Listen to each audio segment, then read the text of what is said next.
బిల్లును రాష్ట్రాలపైన అప్పచెప్పి మరి మీరు దీన్ని ఇంప్లిమెంట్ చేయాల్సినటువంటి బాధ్యత మీ మీదే ఉందని చెప్పినటువంటి విషయాన్ని దృష్టిలో పెట్టుకొని ఈరోజు భారతదేశ వ్యాప్తంగా బంధువు పిలిపించినటువంటి జాతీయ మాలమానాడు అలాగే ఎస్సీ ఎస్టీల ప్రయోజనాలను కాపాడేటువంటి ఎస్సీ ఎస్టీ సంఘాల యొక్క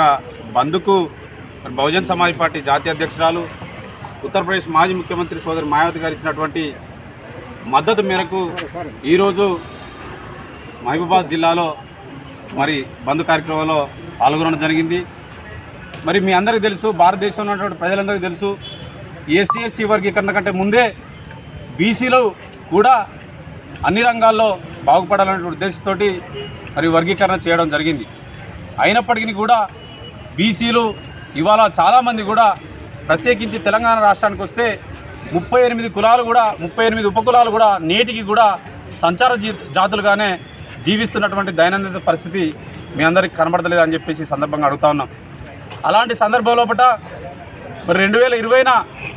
ఇదే సుప్రీంకోర్టులో ఉన్నటువంటి 5 న్యాయమూర్తులు మరి నాడు ఎస్సీ ఎస్టీ వర్గీకరణ చేసుకోవడానికి వీలు లేదని చెప్పేసి రకరకాల కారణాలు చెప్పినప్పటికీ కూడా మళ్ళీ ఏ రకంగా ఇవాళ 7 న్యాయమూర్తులతో కూడినటువంటి బెంచ్, సుప్రీంకోర్టు బెంచ్ ఇవాళ ఎస్సీ ఎస్టీ వర్గీకరణ చేసుకోవచ్చు, అది రాష్ట్రాలకు అప్పచెప్తున్నాం అని చెప్పేసి మరి ఎలా తీర్పిస్తా అని చెప్పేసి బహుజన్ సమాజ్ పార్టీగా మేము ప్రశ్నిస్తూ ఉన్నాం. ఇదే సందర్భంలో మరి గతంలో కేంద్ర ప్రభుత్వంలో ఉన్నటువంటి మరి బీజేపీ పార్టీకి సంబంధించినటువంటి ప్రధాని మోడీ గారు మరి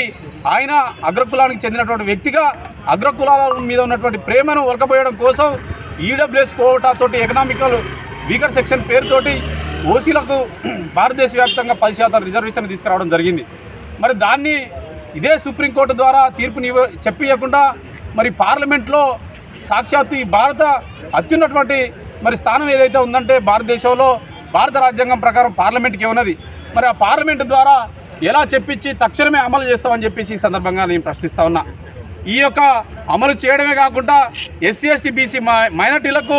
రూరల్లో అయితే 1,50,000 ఇన్కము, మరి అర్బన్లో అయితే 2 లక్షలు, ఇదే ఓసీలకైతే 10 లక్షల యాన్యువల్ ఇన్కమ్ పేరుతోటి ఇవాళ రిజర్వేషన్లు అమలు చేస్తూ ఉన్నారు. ఇదే సందర్భంలో భారతదేశంలో ఉన్నటువంటి అత్యున్నతమైనటువంటి మరి ఎగ్జామ్స్ యూపీఎస్సీ అంటే అండర్ పబ్లిక్ సర్వీస్ కమిషన్ మరి ఎంట్రన్స్ నిర్వహించకుండా మరి ఆర్ఎస్ఎస్ కార్యకర్తలను అదే రాష్ట్రపతి సెక్రటరియట్లో, ప్రధానమంత్రి సెక్రటరియట్లో, ముఖ్యమంత్రి సెక్రటరియట్లో, గవర్నర్ సెక్రటరియట్లో కేవలం ఆర్ఎస్ఎస్ కార్యకర్తలనే మరి ఐఏఎస్ హోదాలో నియమిస్తున్నటువంటి పరిస్థితి ఇవాళ ఎస్సీ ఎస్టీ బీసీ మైనారిటీలకు చెందినటువంటి రిజర్వేషన్లను తూట్లు పడవడం కాదా, రాజ్యాంగాన్ని మరి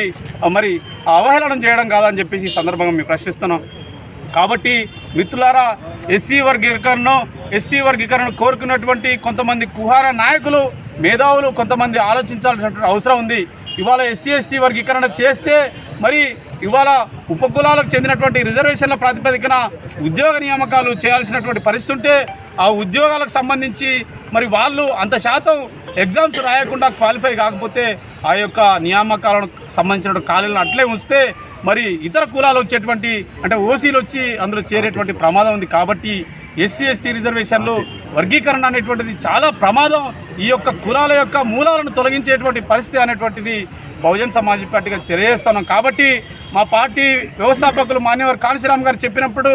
ఎవరి జనాభా ఎంత అయితే ఉందో అంత వాటా ఇవ్వాల్సిందే, అది కేవలం జనాభా దామాష ప్రకారంగా తప్పితే మరి వెనుకబాటినటువంటి మరి ఆర్థిక ఆధారంగా కాదని చెప్పేసి సందర్భంగా తెలియజేస్తూ మరి రానున్నటువంటి రోజులలో ఈ ఎస్సీ ఎస్టీ వర్గీకరణను అమలు చేయకుండా